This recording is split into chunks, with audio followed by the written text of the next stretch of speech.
생각이 바뀌면 수익이 보인다. 역발상 투자의 문현진 멘토입니다.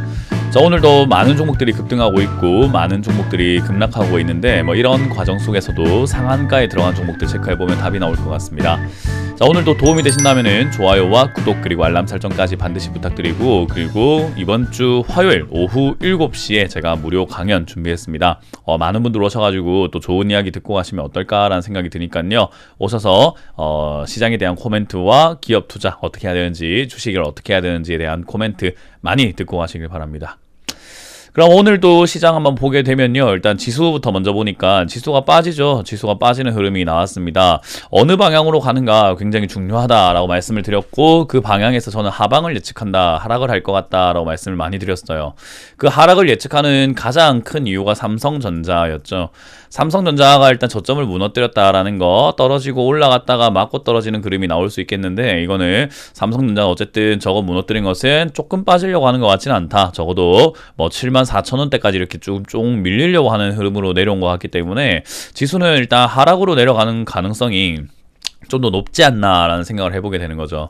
자, 이제 그런 과정이다 보니까 지수도 역시나 떨어지다가 올라갔다가 다시 내려가려고 하는 이런 형태가 만들어지는데, 이 형태를 쭉 이어보게 된다면은 결국 하락을 하고 있는 패턴이 나오게 되죠. 요런 형태로요. 그래서 이렇게 약간 지그재그 형태, 번개무늬 형태로 내려갈 수 있는 상태가 되었으니까, 역시나 현금화를 하지 못했던 분들은 현금화를 좀 적극적으로 해야 되는 그런 타이밍과 시기가 된 것은 아닌가라고 보시면 좋을 것 같아요. 물론 제가 현금화를 해야 된다라고 외쳤던 5월 10일 이 자리에 현금화 하시는 게 가장 좋긴 했는데, 그게 아니더라도 지금이라도 하는 것이 가장 좋지 않나, 저는 그런 생각을 한번 해보게 됩니다. 자, 이런 과정 속에서 오늘도 올라오고 있는 종목들은 있지만, 일단 오늘 코스닥을 보면 좀 많이 밀리고 있거든요. 그래서 아마 중소형주 중에서 좀 빠지는 현상이 나타나고 있지 않나 생각을 해보고요. 지금 일단 급등하는 종목은 EM넷, 그리고 삼성스펙 4호, 한일단조, 선익시스템이 상한가에 들어갔다 나갔다 하고 있는 것 같고요. 10% 이상 올라오고 있는 종목은 바이오로그 디바이스부터 해서 애니플러스까지 15종목이 급등을 했네요. 그리고 이제 하한가 가는 종목이 2개나 있습니다. FNF 홀딩스, 삼성 SNC 2개 기업이 인적 분할 그런 이야기들 때문에 이렇게 급락을 하고 있고, 그리고 삼성 SNC는 딱히 떨어진 이유를 우리가 당장 찾아보기는 힘든 것 같은데, 일단은 떨어졌네요. 그래서 상한가에서 하한가 이런 걸 왔다 갔다 하고 있는 그런 기업이다 보니까, 역시 이렇게 상장한 지 얼마 안 된 기업들은 손대지 않는 것이 좋다라는 게 생각이 듭니다. 오늘 하한가 가는 종목의 특징이라고 한다면 삼성 SNC 바로 하한가, 이거는 이제 분할 상장 이후에 급락하고 있는 모습이죠. 그래서 이런 종목들 우리가 항상 조심해야 된다 생각하시면 될 것 같고요. 그 외에 10% 이하로 빠지는 종목들 보시면은 급등한 다음에 바로 이렇게 밀리는 형태로 진행이 되고 있어요. 그죠? 급등 다음에 바로 밀리는 거. 그래서 이런 기업들 우리가 투자하지 않는 게 일단은 제일 좋다라는 거 명심하시면 좋겠습니다. 급등한 것은 급락을 불러온다라는 걸 보시면 되겠습니다. 자, 또 오늘 상한가에 있는 EM넷이 있는데요. EM넷 손정이 소프트뱅크와 자본 제휴가 있다라는 이야기와 함께 급등을 했네요. 뭐 하는 기업인데 이렇게 자본 제휴를 하고 그럴까요? 밑으로 쭉 가보니까 인터넷 포털 사이트 기업이기도 하고 광고 대행 사업을 하고 있네요. 딱히 이렇다 할 만한 매력은 없는 것 같긴 하지만 그래도 EM넷 여러 가지 하는 것 같습니다. 좋아 보이진 않네요. 일단 그래도 재무는 나쁘지 않습니다. 실적이 그렇게 나쁘진 않게끔 나오고 있고, 실적의 증가, 영업이익의 증가도 조금 한번 볼 수 있는 부분인 것 같고요. 일단 그런 모습에서 주가도 이렇게 우상하고 계속 올라왔기 때문에, 여기는 어떻게 보면은 저런 이제 손정희 소프트뱅크 회장을 들먹거리면서라고 해야 될까요? 그런 이슈를 약간 써내면서 비싸게 팔아내려는 속셈이 좀 보여지는, 어떻게 보면 흔히 말하는 약간의 작전의 냄새가 살짝은 난다라는 모습입니다. 그래서 이런 거는 투자하실 때 조심하셔야 되겠다 생각이 드니까, 들고 계시는 분이라고 한다면 저는 이제 여기서 더 이상 욕심부리지 않는 것이 좋겠다 생각이 들고요. 일단 흐름 자체가 매우 강하게 올라온 편이기 때문에 상한가 이후에 위쪽으로 더 치고 올라가서 아마 10,000원대까지도 한번은 시도해보지 않을까, 주가가 시도해볼 것 같은데 어마어마한 상승세가 나오기 좀 힘들 것 같으니까 빨리 이익을 실현하고 대박은 노리지 않는 것이 어떨까라는 조언을 드립니다. 일단 오늘 한일단조도 급등을 하고 있어요. 한일 단조 왜 급등하고 있는가라고 보면은 뭐 일단 방위 산업 테마 미사일 주권 회복이 있다라는 이야기가 있는 것 같아요.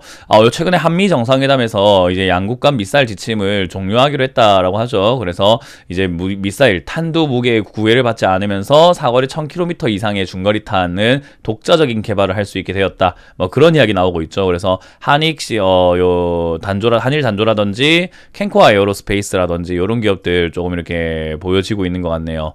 뭐 일단 미사일 주권 찾아온다라는 것 자체가 뭐 방위 산업 그 단체에 있어가지고는 좋을 것 같긴 합니다. 그리고 우리나라 국가적인 국력에 있어서 좋은 내용이긴 한데 뭐 이렇게까지 바로 올라갈 이유인가 뭐 생각이 드네요. 원래 단기 테마로 너무 느껴지기 때문에 뭐 LIG 넥스원부터 해가지고 뭐 이런 방위 산업군 쪽 투자하고 계시는 분들 이런 시기로 올라올 때 잘 팔아냈다가 나중에 저점을 다시 사는 게 어떨까 싶네요. 왜냐하면 이슈 때문에 올라오고 내용 자체는 단기가 아니라 장기적인 내용인 거잖아요. 그러면 장기로 보려면 이슈 때문에 올라왔을 때 정리하고 내려가면은 장기적으로 투자를 다시 들어가는 것이 훨씬 유리하다 생각이 드네요. 그래서 이렇게 급등한 종목들 정리하시는 게 좋을 것 같네요.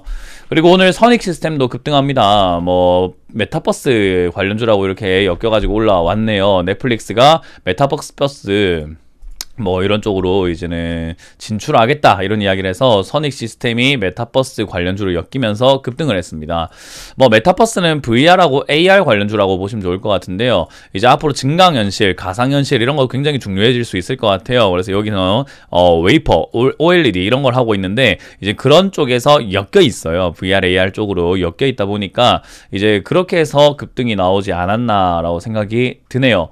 뭐 일단 선익 시스템 같은 경우는 뭐 OLED 장비 쪽을 만들어내는데 VR, AR과 직접적인 관련이 있습니까? 라고 한다면은 딱히 그런 건 아닌 것 같습니다. 그래서 재료를 잘 이렇게 약간 포장을 잘했다라는 생각이 들죠. 그래서 이런 것도 급등 잘 나왔을 때 깔끔하게 정리하시는 게 어떨까라는 생각이 듭니다.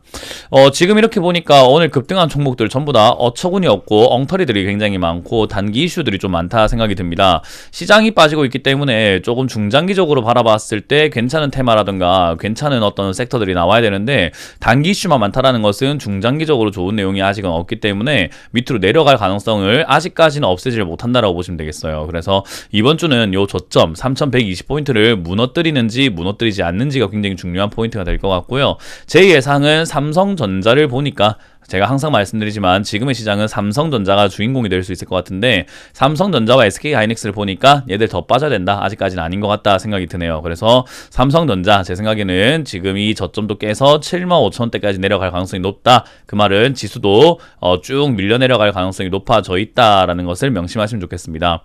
그 말은 뭐예요? 지금 여러분들이 들고 있는 종목들 잘 정리하셔야 된다는 거고 신규 매수나 뭐 추가 매수를 안 해야 된다는 거겠죠. 그래서 이런 부분에서는 현금을 잘 보유하셔가지고 큰 흔들림 없이 여러분들이 좀 시장에 좀 적응할 수 있는 분들이 되셨으면 좋겠어요. 뭐 주식은 안 해야 될 때 정말 안 해야 되거든요. 그래서 여러분들이 어떤 종목을 따라 잡아놨냐에 따라 가지고 지금 희비가 좀 엇갈릴 수는 있지만 뭐 저희 같은 경우도 지금 오늘 수익 내고 다 마무리 지은 종목도 있고 또 새로 들어간 종목도 지금 수익 중인 종목들이 있어요. 그럼 왜 시장 안 좋은데 수익이 나나요? 했을 때는 시장 안 좋을 때 수익 나는 종목을 잡아놨을 뿐이에요.